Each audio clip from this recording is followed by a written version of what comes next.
Boa noite, amados irmãos. Nós estamos dando sequência aos estudos no livro de Mateus, que nós começamos já tem algumas semanas, e nós vamos dar continuidade hoje, estudando o capítulo 4, dos versículos 1 ao 11. Capítulo 4 de Mateus, versículos do 1 ao 11. Eu vou fazer a leitura para nossa meditação na sequência. A seguir foi Jesus levado pelo Espírito ao deserto para ser tentado pelo diabo. E depois de jejuar 40 dias e 40 noites, teve fome. Então o tentador, aproximando-se, lhe disse: Se és filho de Deus, manda que estas pedras se transformem em pães. Jesus, porém, respondeu: Está escrito: nem só de pão viverá o homem, mas de toda a palavra que procede da boca de Deus. Então o diabo levou a cidade santa, colocou-o sobre o pináculo do templo e lhe disse: Se és filho de Deus, atira-te abaixo, porque está escrito: aos seus anjos ordenará a teu respeito que te guardem, e eles te susterão nas suas mãos, para não tropeçares em alguma pedra. Respondeu-lhe Jesus: Também está escrito: não tentarás o Senhor teu Deus. Levou-o ainda o diabo a um monte muito alto, mostrou-lhe todos os reinos da terra e a glória deles. Ele disse: Tudo isso te darei se prostrado me adorares. Então Jesus lhe ordenou: Retira-te, Satanás, porque está escrito: Ao Senhor teu Deus adorarás, e só a Ele darás culto. Com isto, o diabo o deixou, e eis que vieram anjos e o serviram. Amém. Vamos orar. Pai, nós te agradecemos pela tua palavra, palavra viva, verdadeira, palavra escrita por ordem do Senhor, pela inspiração do teu Santo Espírito, para a nossa edificação, para nosso crescimento espiritual e para a conversão de almas que ainda não conhecem Jesus como seu único e suficiente Salvador. Nós estamos estudando a tua palavra para termos capacidade espiritual de vivermos de acordo com a tua vontade e fazermos somente aquilo que te agrada. Abençoa-nos nesta oportunidade, nesta noite. Nós oramos agradecidos em nome do Senhor Jesus. Amém. Irmãos, nós estamos diante do texto de Mateus, que é um texto muito rico. Mateus escreveu este livro, o Evangelho, com o objetivo de estabelecer que Jesus Cristo é Rei. E este livro é um relato histórico e biográfico da vida de Jesus Cristo. Na semana passada nós vimos o batismo de Jesus Cristo e vimos a situação em que era uma oportunidade de revelação. Percebemos que houve uma revelação clara de quem era Jesus no seu batismo. Um triplo testemunho sobre a pessoa divina e humana de Jesus. O triplo testemunho foi o testemunho de João Batista, que disse de Jesus que ele deveria estar sendo batizado por Jesus e não Jesus por ele, reconhecendo claramente a sua origem celestial. O Espírito Santo que desceu sob forma de uma pomba sobre ele, e a voz do Pai que disse: Este é o meu Filho amado, em quem me comprazo. Terminado o batismo, que inaugurou oficialmente o ministério de Jesus Cristo, ele foi conduzido ao deserto para ser tentado pelo diabo. O que é que isso significa? Jesus se fortaleceu espiritualmente para enfrentar Satanás. E é interessante que o seu esforço, no sentido de ser espiritualmente preparado, foi jejuar 40 dias e 40 noites. Certamente em meditação, em oração, em comunhão constante com o Pai. A tentação se concentrou em fazer Jesus demonstrar que era realmente o Filho de Deus. O que Satanás queria ali era que Jesus demonstrasse ser Filho de Deus. Mas não era este o objetivo. A razão principal era que, se Jesus fizesse aquilo que Satanás queria, ele estaria em obediência a Satanás. O problema não está em demonstrar que Jesus é Filho de Deus, mas em fazê-lo por ordem de Satanás e por ordem da palavra de Satanás. Jesus, como homem, deve viver exclusivamente em obediência a Deus. Portanto, aqui está um momento em que Jesus Cristo é humanamente pleno, é plenamente um homem em obediência total a Deus, e ele faz aquilo que Deus determina. As 3 etapas da tentação são bem nítidas nesse texto. Nós vamos perceber aqui 3 etapas na tentação. A primeira delas é Satanás tenta Jesus por meio da concupiscência da carne, não é? O que é a concupiscência da carne? É o desejo que a carne tem de satisfazer seus apetites.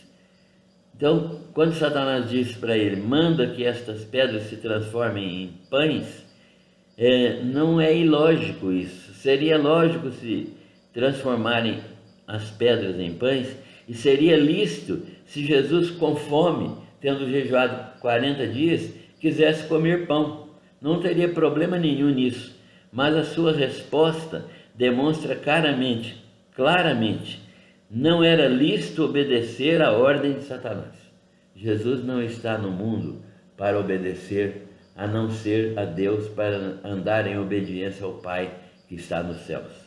Não era lícito satisfazer a carne, o apetite, fora da vontade de Deus. Que ilustração maravilhosa para nós, quando nós fazemos coisas, comemos fora da vontade de Deus, bebemos fora da vontade de Deus, fazemos coisas por insistência nossa mesmo, ou de outras pessoas, ou até mesmo de Satanás. Jesus não respondeu a Satanás, não aceitou realizar nada sob a influência demoníaca. Não era lícito satisfazer a carne, o apetite, fora da vontade de Deus, como não era lícito também obedecer à ordem de Satanás, porque Jesus estava em obediência a Deus. E não era lícito também deixar de dar o primeiro lugar à palavra de Deus. Foi por isso que Jesus respondeu sempre à tentação com a palavra. Quando Satanás falou com ele que ele transformasse as pedras em pães, ele disse, está escrito, não só de pão viverá o homem, mas de toda palavra que sai da boca de Deus. Então Jesus utilizou a palavra para enfrentar a tentação. O segundo aspecto dessa tentação é a soberba da vida. Satanás chega para Jesus e levanta-o no lugar mais alto do templo, e lá de cima ele fala com Jesus, joga-te daqui para baixo, porque está escrito que aos seus anjos dará ordem a teu respeito para que te guardem. Jesus, com certeza, se jogasse lá do pináculo do templo, não sofreria nenhum dano, mas estaria, por sugestão de Satanás,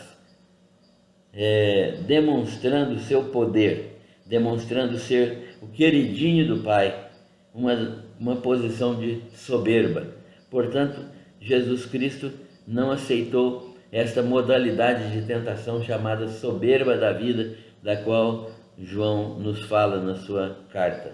Mais uma vez, a resposta de Jesus demonstrou claramente que a sua submissão ao senhorio do Pai era absoluta, que já tinha determinado a sua humilhação.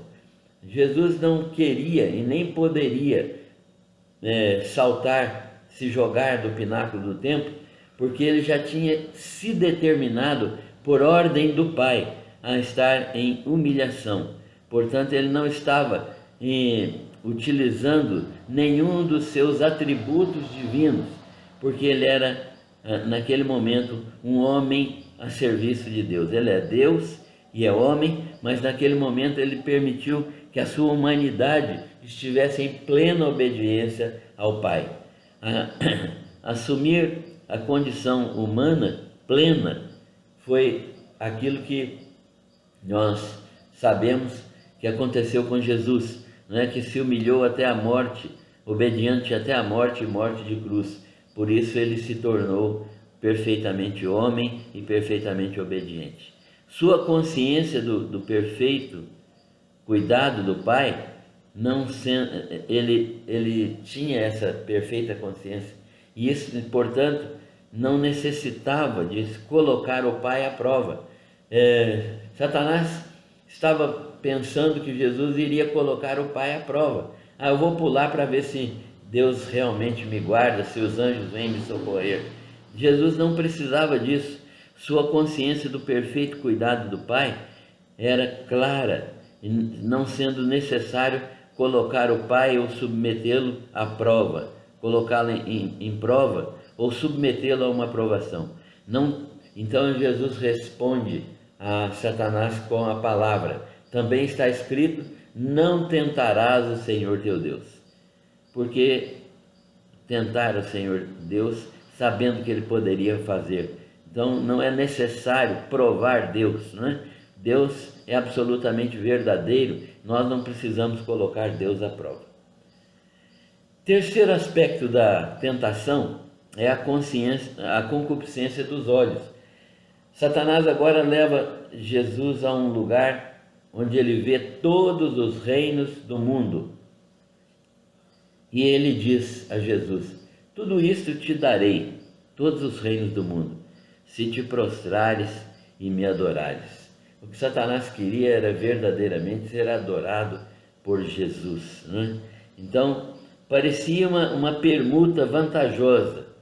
Um minuto, alguns segundos de adoração ali, e em troca, todos os bens do mundo. Mas significava colocar o diabo no lugar de Deus.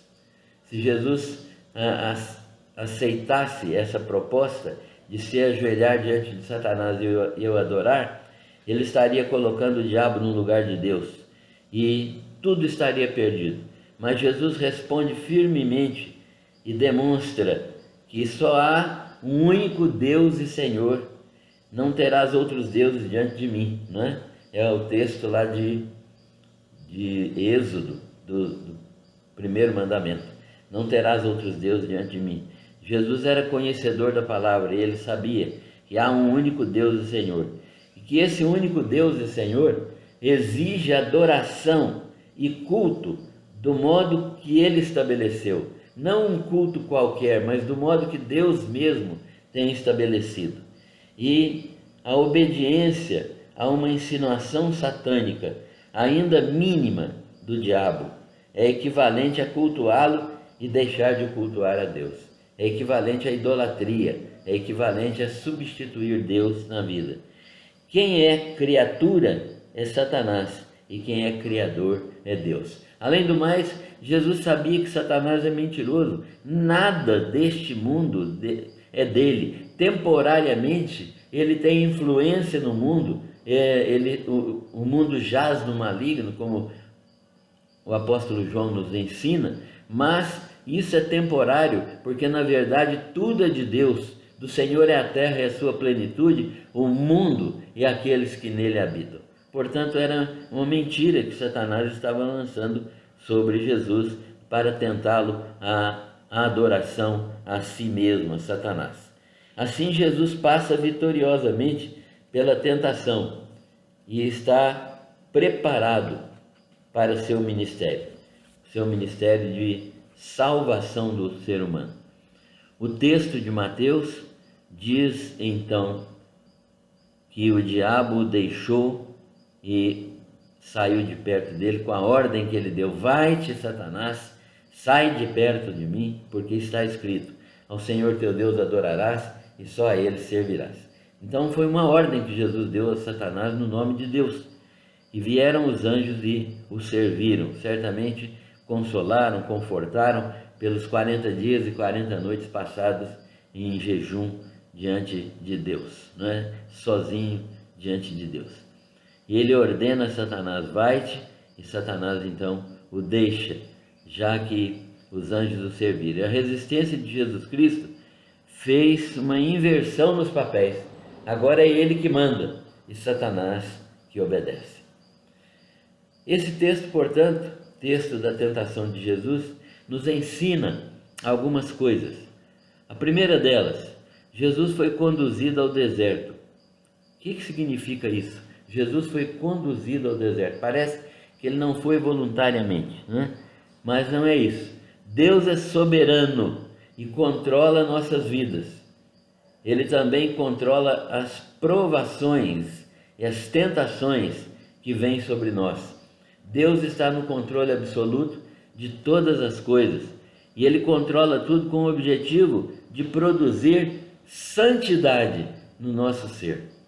Quando Deus nos permite sermos provados, quando Deus nos permite sermos tentados, Ele tem o objetivo de fazer aquilo que foi feito com Jesus, permitir que nós respondamos de maneira sábia, santa, a Satanás, de modo que nossa força espiritual é aumentada e a nossa condição de santidade é também aumentada.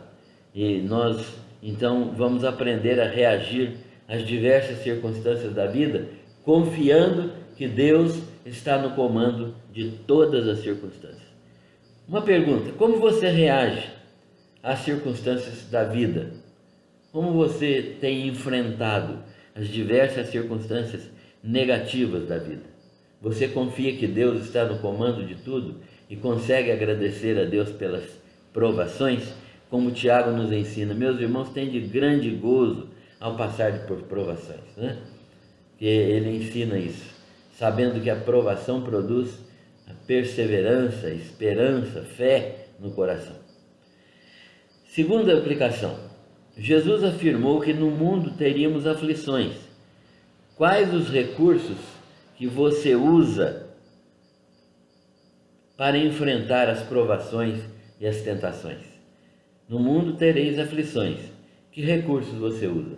Jesus usou a palavra de Deus, que ele conhece, né? Que ele conhece perfeitamente porque foi escrito por ordem dele. Jesus afirmou então que no mundo teríamos aflições e utilizou a palavra para vencer Satanás.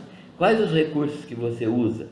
Nós temos vários recursos: a oração, a comunhão com os irmãos, a leitura da Bíblia, a meditação, o jejum. Tudo isso pode ser usado na luta contra a provação e as tentações. Terceiro, uma das condições presentes na vida de Jesus durante todo seu viver na terra, inclusive na tentação, foi a plenitude do Espírito, que é um outro recurso que nós podemos ter. Nós também podemos ser cheios do Espírito Santo. Você está cheio do Espírito Santo? O que é ser cheio do Espírito Santo para você? Qual o papel da palavra de Deus na vida cristã? E qual a relação do Espírito Santo com a palavra? Então, ser cheio do Espírito Santo é ser cheio do conhecimento da palavra de Deus e andar em obediência a essa palavra. Finalmente, Jesus confrontou o diabo com a palavra.